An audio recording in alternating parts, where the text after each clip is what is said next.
इस्तिआज़ा तावुज़ को कहते हैं। जो कॉमन गलती पढ़ते वक्त करते हैं वो ताउज़ पढ़ते हैं। सही अदायगी तावुज़ है। आऊज़ु, इसमें पहली गलती हमजा और आइन दोनों को एक ही आवाज से अदा करते हैं, जो कि गलत है। यहाँ भी जो कॉमन गलती होती है उसे आऊज़ु पढ़ देते हैं, बीच में से वाव को ही हज़फ कर देते हैं। इसमें लाल को नरमी से अदा करना है। बिल्लाही में अल्लाह पाक के नाम को बारीक अदा करने के साथ साथ ह को हलक के आखिर वाले हिस्से से अदा करें।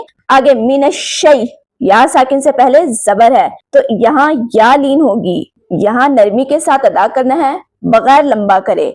वा को मोटा अदा करना है, ता और हर्फ में फर्क रख कर अदा करना है। यहाँ पे निर्वा, इसमें वा को मोटा अदा करेंगे। आगे देखें या साकिन इससे पहले जेर है तो इसको एक अलिफ के बराबर लंबा करके पढ़ेंगे, जैसे वाजीमी अऊज़ु बिल्लाहि मिनश शैतानिर रजीम।